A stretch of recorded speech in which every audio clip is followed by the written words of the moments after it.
Hello everyone and welcome to the New Order mod, Last Days of Europe, an alternate history mod for Hearts of Iron 4.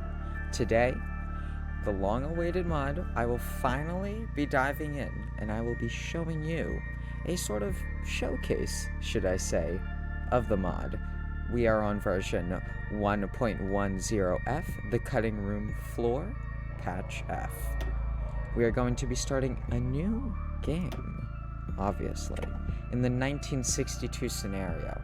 And of all of the nations that we can play for, I think it is time that we stand with democracy.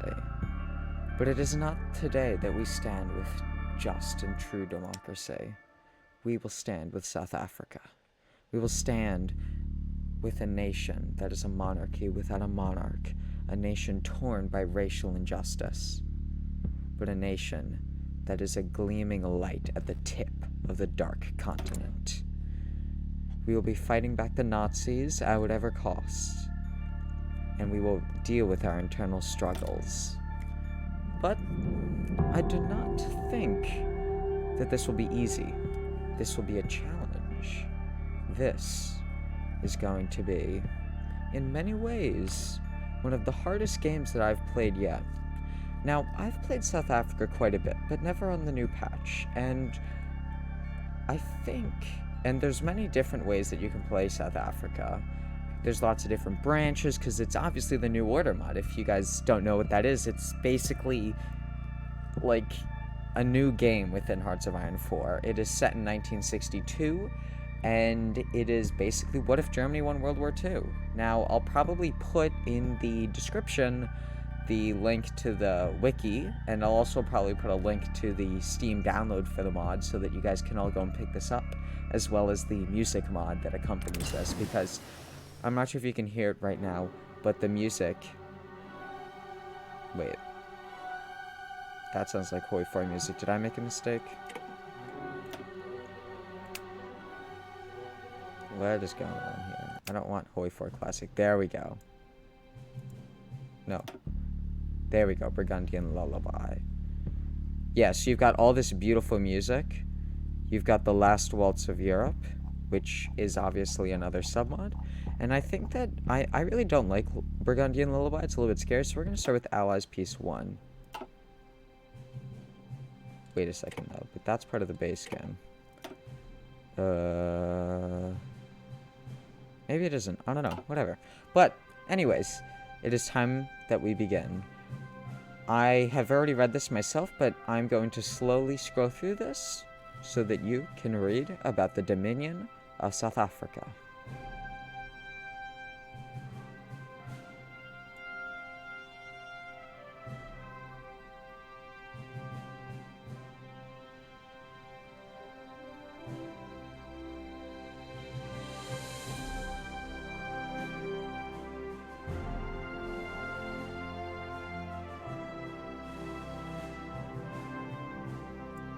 Okay, so, assuming that you have read all that, you now have the background for South Africa. Basically, we are a dominion, but we have no monarch. Yeah, I don't know exactly how that works, but we are going to have diamonds. We are going to have influence with the Pact, which is the Reichspact, as you can see here.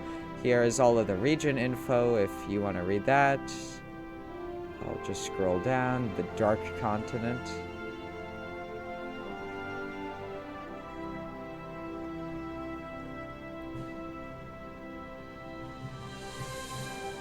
There we go. All right, and then there's a bunch of mod features, but you know, let's get on this. Time is of the essence. We are playing as South Africa. We are not in a faction, the Einheitspact. I guess they changed the name. I thought it was called the Reichspact, but no, it's the Einheitspact. It is dominant in Central Africa, but we stand defiant at the tip. Now, what is it called? One thing that we're going to have to do is we're going to have to balance the army, and I think I'm going to set up a little fallback line just there. That seems like a good spot. I don't know what you guys think, but I think that it is. I'm going to assign all the army there. we're going to... Okay. Wait, maybe I will toggle the music. I want to listen... I don't want to listen to these. Is this a...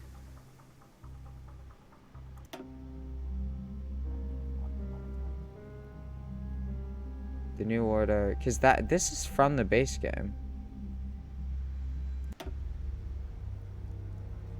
Yeah, I don't know. We'll start at this one. We'll start at Intel from Vladivostok. Alright, so... Let's see. For South Africa, let's first go into our national focuses. This first episode is just going to be a setup, guys, or something like that. We might play a little bit. The South African situation. South Africa is slowly falling into chaos. Civil strife and political gridlock are everywhere. And society itself is slowly fracturing into warring factions, each vying for control of the state. The mere fact that we are a monarchy without a king shows how deep our indecision is. No matter our efforts in mending the rift, every inch of the bridge we build is immediately torn down by those who would only gain from our suffering. South Africa is on the brink of total collapse, and only a miracle can keep it whole. However, in these dark times, few remain brave enough to hope. I know, scary stuff. Alright, research. South Africa does not exactly start with the most advanced of technologies, but I think that probably some engineering probably wouldn't help. Do we need that? Probably, yeah, it would help, not wouldn't help. Definitely one. Transistor computing. I mean, I'm not the biggest fan of this interface, but it's not the worst thing in the world, personally. I know a lot of people don't like the interface for the New Order, but I don't really mind. Let's see, so... I'm just trying to see what the differences between these are, because they do have different things in the New Order compared to base game. So that's production efficiency growth, but efficiency cap is lowered.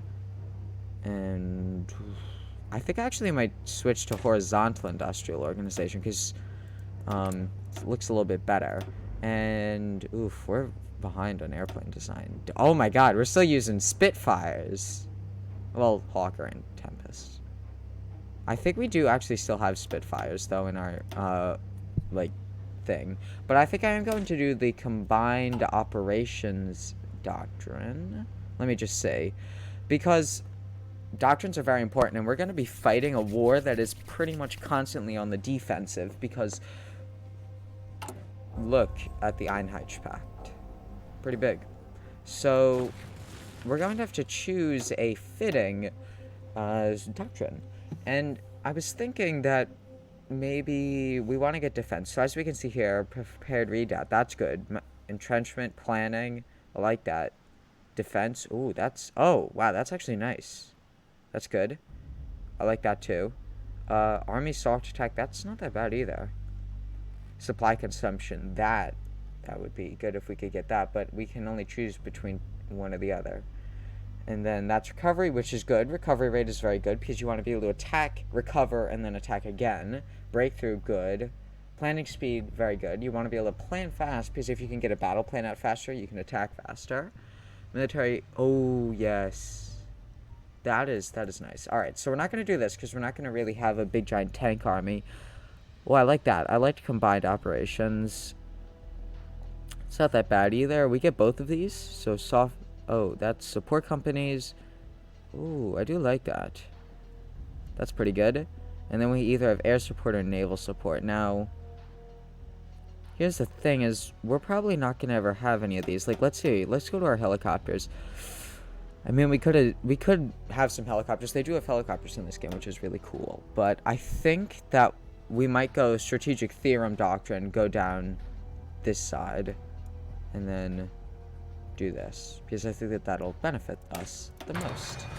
So we also have some civilian factories, and I think I will build some civilian factories, and I'm not going to build up here, because as you can see from our fallback line, we're going to try and defend this area down here, so I'm going to build civies here, because there's a fair bit of infrastructure, and I doubt if, because here's the thing, is if the Nazis are able to get through this line, then I mean, we could theoretically set up a defensive here, but... Oh, that's a forest, not good. That's a desert, not good for defending. I mean, we could theoretically set up a defensive here, but if we're going to fall back this far, we're pretty much doomed. We have to hold a little bit of ground, or we'll have no factories. We have some military factories, which is good. We actually have 9. That is very good for starting. We need 88 of those. Basic artillery we need. Basic anti-tank we're going to definitely need. Main battle tanks. Let's look at our divisions. Do we have any main battle tank divisions? We have armored divisions. Let's see what's in that armored division. It does have main battle tanks, and this motorized. You know what I might do? I might change over our main battle divisions to motorized divisions, and then what we can do is, instead of having to produce some main battle tanks, which are really expensive to produce, we can just produce trucks. Like that. And I'm also going to produce another support equipment, because support equipment is going to be very useful. That's how we're going to win this. Alright, so we do have some dockyards. How many convoys do we have? Where is the convoys in this tab? I can't see it. I don't know. I have no idea. Maybe it's in the trade tab? Nope. I don't know. Well, we'll just produce some convoys, and then once we start the game, I can always go and look for them. We do have economy stuff, insufficient resources. We're going to have to buy a little bit of steel from the US. Not the end of the world, and we do have some decisions. Hard mode. So, for a more challenging, drawn-out, and flavorful experience for you, the player, it is recommended that you enable hard mode. This will increase the strength of the shield and nations to create a much more true-to-lore South African war. Once hard mode is enabled, it cannot be disabled. If you're looking for a casual and quick war that can be easily won, it is recommended that you do not take this decision, and I am going to be taking this decision. Hard mode is enabled. It appears that we gain 8 diamonds a month, the legacy of Cecil Rhodes, who, if you guys all don't know, is that weird, crappy Englishman that enslaved a bunch of Africans, but he made a bunch of Englishmen filthy rich on diamonds. So, the De Beers Corporation, which is an Afrikaans name, but it's basically Cecil Rhodes' heritage. We can develop the Cape. We could get infrastructure. I want to see if I can get civilian factories. Alright, so that's good. Transvaal farms. That does give us an off-map civilian factory. So even if we get pushed back to this fallback line, then we can still hold. Buchan Roads, that doesn't matter because we're not going to try and hold Buchan land, which is... Let me see if I can find it. Is there a tab? Let me see if I can find the tab that shows the states. No, it hasn't popped up yet. We could buy packed research. We could attract packed business. We could buy packed guns, or we could ask for OFN stationing. Attract OFN business. That looks good. Or we could buy OFN guns. I don't know if we necessarily want to do that. Do I know what we're going to do? We have 12, so we could subsidize Transvaal farms. And packed anger is 60%. What would that give us? That is pretty good. We will gain 5 diamonds from that. Maybe what I'll do is I'm going to attract OFN business, and then I'm going to subsidize the Transvaal farms. That's what we're going to do with our first 12 diamonds. That'll give us 2 more civilian factories and an extra military factory, which will be vital for development of our industry. We have low manpower, nothing we can do about that, and insufficient resources. We don't have enough civilian factories. So let's pop on 5 speed and let everything go. We're going to want to develop some generals, or not develop, but pick some generals. And we want defensive generals, definitely. So this guy's got 3 defense. He's only a level 2, though. This guy also has 3 defense. He is... Oh, that just finished. He is, however, a level 3 general, and he's got much better planning and this stuff. This guy, however, is an infantry leader. And river and fort attack. That is good. And we can give him Fortress Buster and Infantry Expert. What can we give this guy? We can give this guy Combined Arms Expert. Not bad. And theoretically, we could give him the Adaptable trait. I don't know. Let's see what Field Marshals we have. We do have some good Field Marshals. High defense. That's good. This guy's a Desert Fox. That's great. This guy's an Infantry Leader. A bear of artillery. Alright, so that's a very good trait, but that's assuming we can produce enough artillery, of course. This guy's also got defensive doctrine. Let's see, what can we can give this guy infantry expert, and we can give him charismatic, which is both very good traits. This guy, we can't give infantry expert, But we can't give him defensive doctrine.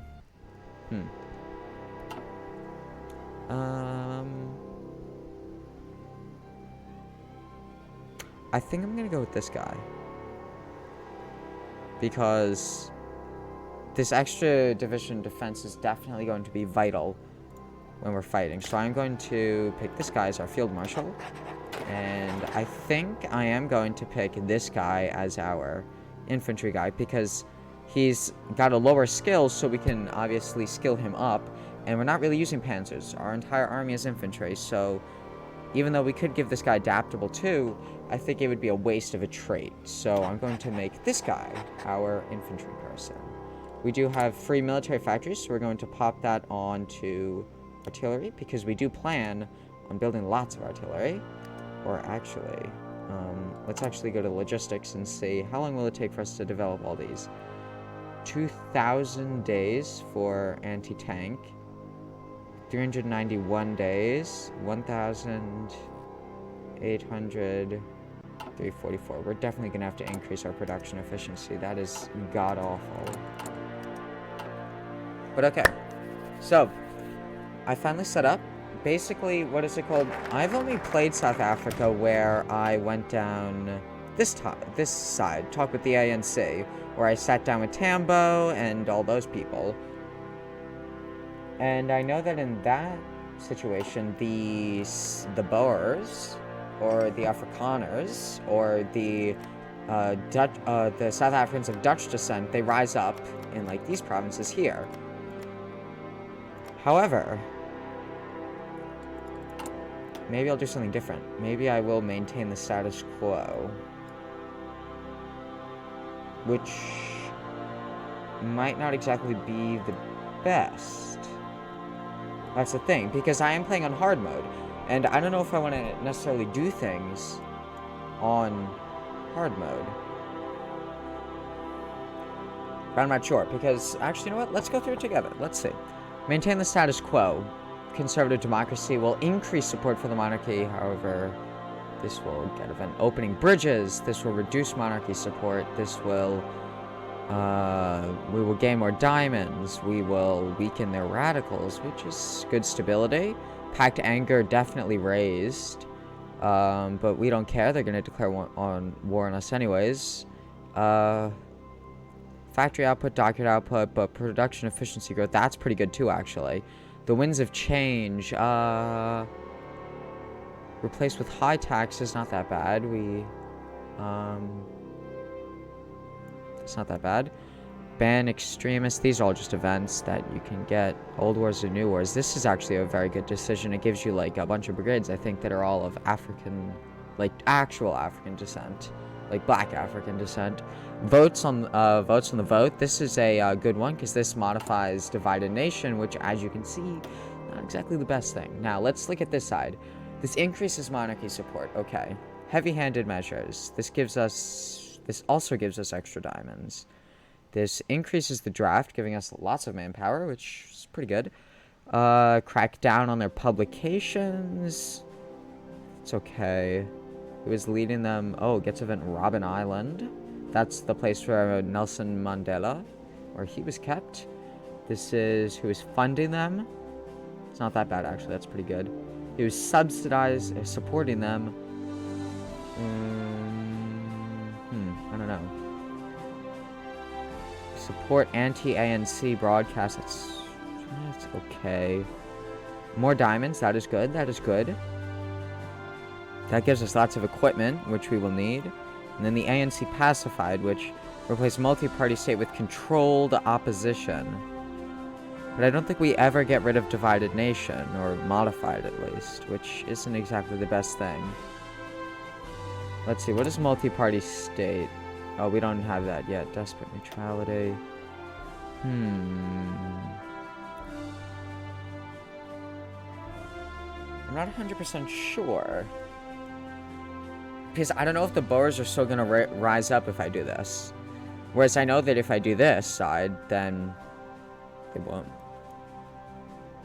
No, you know what? I think that... we'll see. We'll see. Oh, if you guys want to read this, this is... You guys can read this. Alright. Let's continue. I mean, I'm a little bit indecisive. I don't know what to do. If you got, probably... Oh, the Reich's last conquest, and the Germans have put a man on the moon, everybody. These goddamn Germans. Even though, in reality... Dear Lord, look at all that. Oh! Oh. I totally forgot about something. Where is intelligence? There we go. We need to build one of these. We're recruiting an operative. We can't do any of these because we don't have enough civilian factories. We only have 4. Okay, that's not so good. Assassin strikes at Hitler. That's not good. Oh, our stability? It's 30% now. That's okay. The monarchy debate. Let's do that. Let's see. What is our income? Annual revenue. So, let's see. Total expenditure. Total income. Done.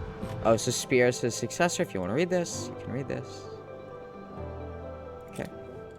Let's go to our decisions tab. I think we have some more diamonds. We do, but I don't want to develop the Buchan roads because it doesn't help us. An operative can be recruited. Oh, and it's looking like that is time. I'm going to just quickly recruit this operative, and I'm going to pop them in this one, the Reichskommissariat Ostafrika, because they're the strongest. But I think that is going to be it for today, guys. If you did enjoy this, make sure that you like and subscribe, and if you have any questions or any suggestions, I'm all here for those. Even though I've played this a lot, I'm still learning the game. Make sure you leave a comment down below. And if you like this, make sure that you come back. I'll see you next time. Catchy Monger, out.